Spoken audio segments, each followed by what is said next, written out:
A traveling salesman texted his wife he'd be home the next evening.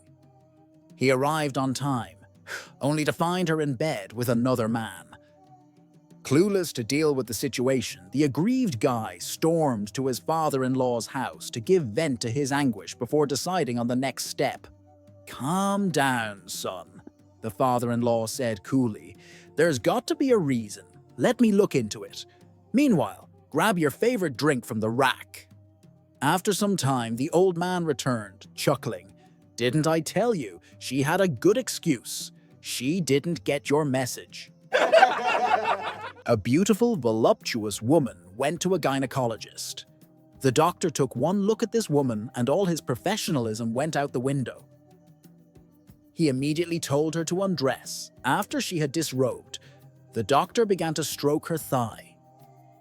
He asked her, "Do you know what I'm doing?" "Yes," she replied. "You're checking for any abrasions or dermatological abnormalities." "That is right," said the doctor. He then began to fondle her breast. "Do you know what I'm doing now?" he asked. "Yes," the woman said. "You're checking for any lumps or breast cancer." "Correct," replied the shady doctor. Finally, he mounts his patient and started having intercourse with her. He asked, "Do you know what I'm doing now?" "Yes." She said, "You're getting herpes, which is why I came here in the first place." A doctor, a priest, and an engineer go golfing.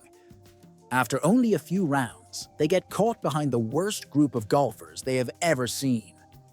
After growing impatient from waiting for them to finish their holes, they go into the clubhouse to complain. "Let me explain," says the manager. "You see, those men all used to be firefighters, some of the best our city has ever seen. There was a fire here at the clubhouse about 5 years ago.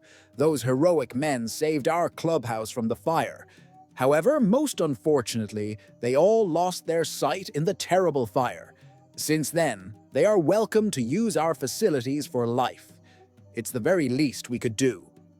The priest looks forlorn and says, "I'm so sorry to hear it. I will hold a prayer service this Sunday dedicated to these men." The doctor says, "What an awful thing. I know a highly regarded optometrist who has done some research that might be able to help them. I'll arrange for them to meet as soon as I can." The engineer thinks for a moment and says, "Why can't they golf at night?" Two men are playing golf. One of them is about to take a swing when a funeral procession appears on the road next to the course.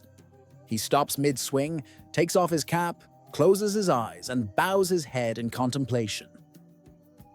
His opponent comments, "That must be the most touching thing I've ever seen. You are a very feeling man."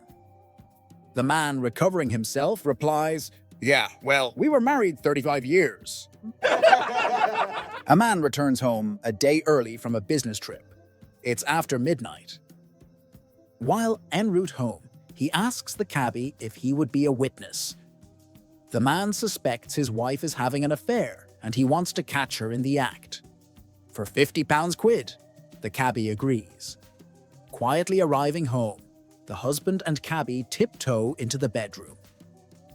The husband switches on the lights, yanks the blanket back, and there is his wife, naked. With a man, the husband puts a gun to the naked man's head. The wife shouts, "Don't do it! I lied when I told you I inherited money. He paid for the Porsche I gave you. He paid for your new 25-foot Ranger fishing boat. He paid for your football season tickets. He paid for our house at the lake. He paid for your golf trip to St. Andrews and your new 4x4. He paid for our country club membership and he even pays the monthly dues." Shaking his head from side to side, the husband lowers the gun. He looks over at the cabbie and says, "What would you do?" The cabbie replies, "I'd cover him with that blanket before he catches a cold." A little 80-year-old lady had always wanted to join a local bikers club. One day she goes up and knocks on a biker's door. A big, hairy, bearded biker with tattoos all over his arms answers. She proclaims, I want to join your club." The guy was quite amused, but says she needs to meet certain biker requirements in order to join, he explains. The biker asks, "Do you have motorcycle?" The little old lady replies, "Yep, my bike's parked over there," and points to a flamed black Harley chopper in the driveway. The biker asks, "Do you drink?" The little old lady replies, "Yep, drink like a fish. I'll drink everyone in your club under the table." The biker asks, "Do you smoke?" The little old lady replies, "Yep, smoke like a chimney. At least 2 packs of cigarettes and 3 joints a day and a couple more in the evening while I'm shooting pool." The biker is very impressed and asks, "Last question, have you ever been picked up by the fuzz?"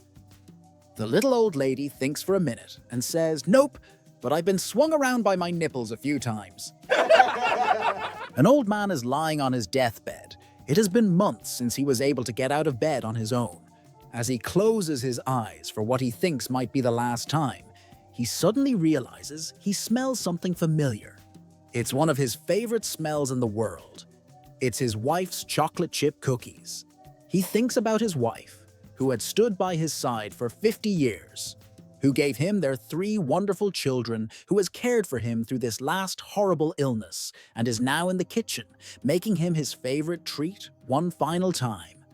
And tears come to his eyes. It gives him the strength to raise his head and sit up and put his feet on the floor.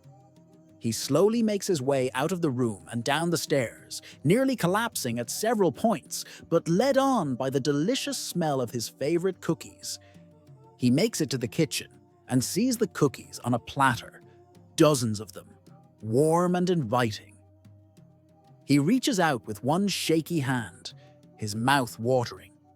Suddenly his wife smacks the back of his hand with a spatula. "Don't touch those," she shouts. "They're for the funeral." A grizzled old miner stumbles out of the hills and into a dusty frontier saloon. He slams a hefty gold nugget on the bar and growls, "You got any whiskey in this establishment?" The bartender eyes the nugget, nods, and sets down a bottle and a glass. The miner pours himself a drink, then another, and after a while asks, "You got any women around these parts?" The bartender shakes his head. "No women, but we do have old Joe out back." The miner grimaces and says, "Been a long time, but I don't go for that kind of thing." Time passes. The miner drinks. A lot. Eventually, eyes glazed and judgment foggy, he leans in and mutters, "So, if I was into that sort of thing, who'd have to know?" The bartender shrugs. "Just you, me, and those fellas at the table over there." The miner squints. "Them? Why would they need to know?" The bartender wipes the bar and says casually, "Well, someone's got to hold old Joe down. He ain't into it either."